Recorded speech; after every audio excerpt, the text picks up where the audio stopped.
তাড়াতাড়ি চল, আজ খেলতে যেতে অনেকটা দেরি হয়ে গেল। রমা আর পূর্বা মনে হয় খেলা শুরু করে দিয়েছে, জানিস? বুঝলি চুমকি, আজও আমরা ওই গোপাল বাড়িতেই খেলবো, কেমন? আমার ওইখানে খেলতে কি যে ভালো লাগে, কি বলবো। এই করতে করতে দুই বান্ধবী রমাদের বাড়িতে খেলতে পৌঁছলো। যদিও চুমকির দুশ্চিন্তাই সত্যি হলো। রমা আর পূর্বা কিছুক্ষণ হলো খেলতে শুরু করে দিয়েছে। অবশ্য লালিরা আসায় খেলার জায়গার কিছুটা রদবদল হলো। রমাদের বারান্দার থেকে খেলনা বাটিগুলো সরিয়ে নিয়ে গিয়ে গোপাল বাড়িতে স্থানান্তরিত করা হলো। শোন না রে, এবার আমরা কিছুক্ষণ চল না একটু ঘটিং খেলি। ওদের এখন গরমে ছুটি চলছে। চারজনই একই স্কুলে একই ক্লাসে পড়ে, আবার একই পাড়াতেও বাড়ি ওদের। খুব ছোট বয়স থেকেই চারজনের মধ্যে খুবই বন্ধুত্ব। কি কি কাণ্ড যে সব করে সারা দিন। কদিন আগেই পাশের পাড়ায় কালী মন্দিরের সামনের থেকে দুটো কুকুরছানাকে ধরে নিয়ে এসেছিল। কি না, রাস্তায় তাদের কেউ দেখাশোনা করার নেই, তাই ওরা ইট দিয়ে কুকুরছানাগুলোর জন্য ঘর বানিয়েছিল আর ভিতরে খড় দিয়ে বিছানা করে দিয়েছিল, যাতে ওদের ঠান্ডা না লাগে। কিন্তু সকালবেলায় যখন ওরা কেমন আরামে ঘুমোচ্ছে কুকুরছানাগুলো, সেটা দেখার জন্য রমাদের বাড়িতে যায়, তখন চার বান্ধবীর সে যা অবস্থা হয়েছিল তা দেখার মতন। তারা তো কেঁদে কেটেই সারা, ভীষণ মন খারাপ হয়ে গেছিল তাদের।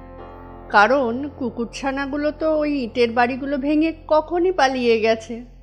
আবার চুমকিদের বাড়ির পিছন দিকে যে একখানা পুকুর আছে, যেটি কিনা তাল গাছ দিয়ে ঘেরা, তারই পাতায় চেপে তারা ভাবে পুকুরের জলে পাড়ি দেবে।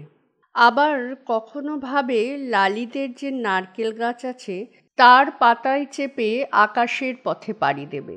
কিন্তু দুর্ভাগ্যের বিষয়, কোনোটাই তো বাস্তবে সম্ভব নয়। তাই এই চার বন্ধুর বেশ মন খারাপ হয়ে যায়।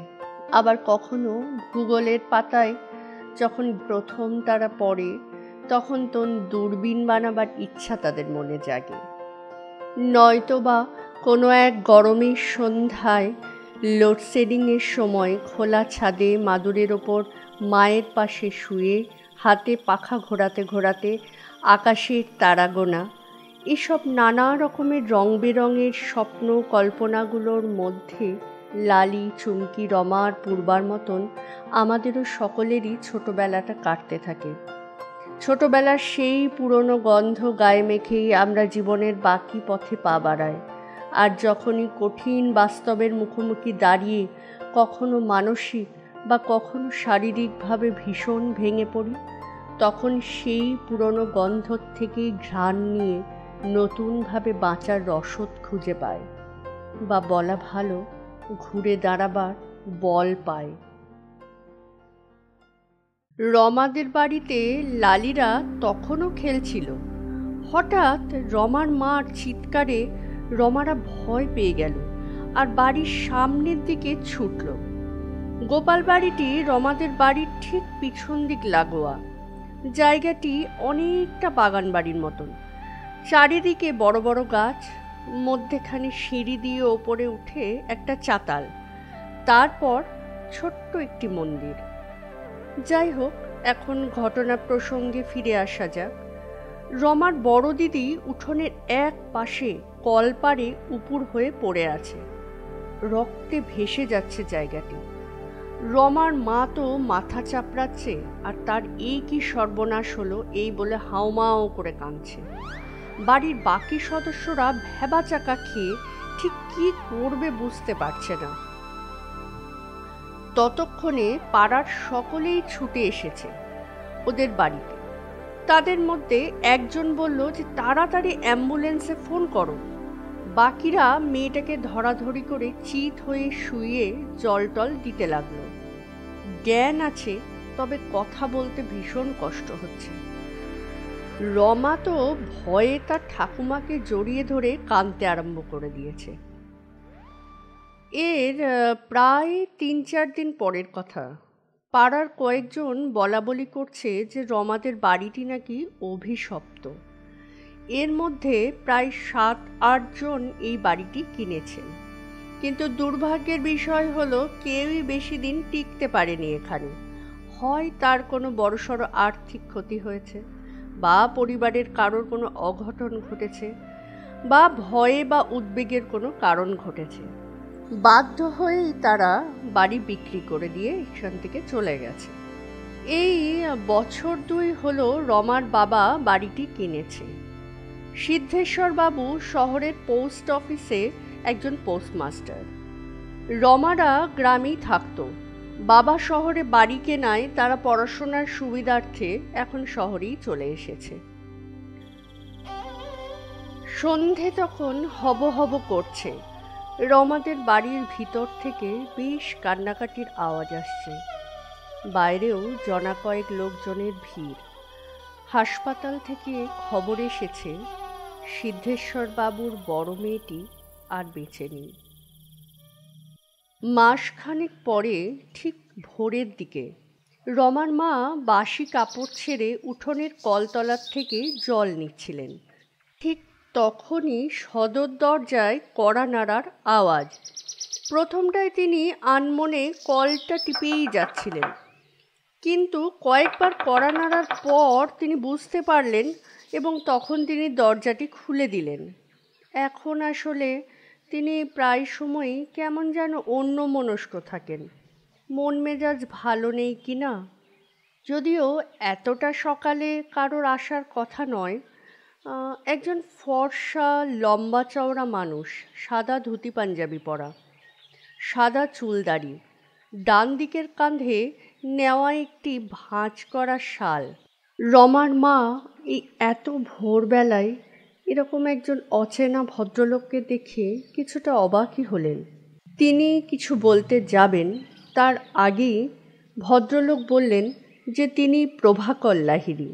এই বাড়ি তিনি প্রথম তৈরি করেন, আর এই বাড়ির পিছনে যে গোপাল মন্দিরটি আছে সেখানে যেন তাদের বংশের ঠাকুর গোপাল ঠাকুর, যে কিনা এই শহরেরই এক মন্দিরে দেওয়া আছে, সেখান থেকে নিয়ে এসে তাকে যেন এই মন্দিরে প্রতিষ্ঠা করা হয়। রোজ যেন তাকে সকাল সন্ধে পুজো করা হয়, সন্ধে আরতি দেওয়া হয়, তার যত্ন করা হয়। তবেই নাকি সংসারের মঙ্গল হবে এবং ঘরে শান্তি ফিরে আসবে।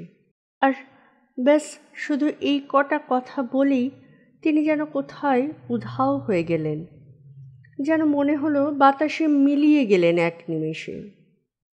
রমার মা, শুনছেন শুনছেন, কোথায় আপনি, কোথায় চলে গেলেন? এই বলে তিনি ভদ্রলোককে ডাকতে লাগলেন। রমা তখন ওর মায়ের মুখখানি ধরে বলতে লাগলো, ও মা, মা, মাগো, কাকে ডাকছো? চোখ খোলো, দেখো আমি রমা, এই তো আমি তোমার কাছে। তার মা চোখ খুলে ধর্মর করে বিছানায় উঠে বসলেন, আর কিছুটা ধাতস্থ হতে সময় নিলেন। তারপরেই ছুটলেন গোপাল মন্দিরের দিকে। কি আশ্চর্যের ঘটনা! যেখানে গিয়ে তিনি একটা আলাদা অনুভূতি অনুভব করলেন এবং তারপরে বাড়ির সবাইকে সেই স্বপ্নের কথা তিনি খুলে বললেন। খবর নিয়ে জানা গেল প্রভাকর লাহিড়ী মারা যাবার পর গোপালের যত্ন করার মতন এই বাড়িতে বিশেষ কেউ ছিল না।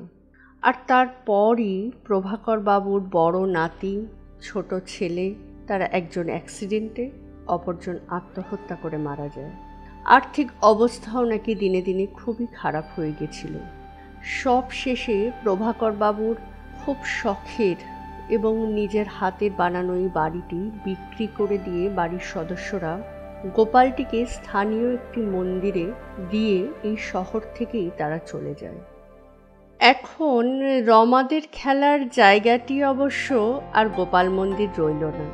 কারণ সেখানে রোজ সকাল সন্ধ্যায় খুব নিষ্ঠা করে গোপালের পুজো হয়।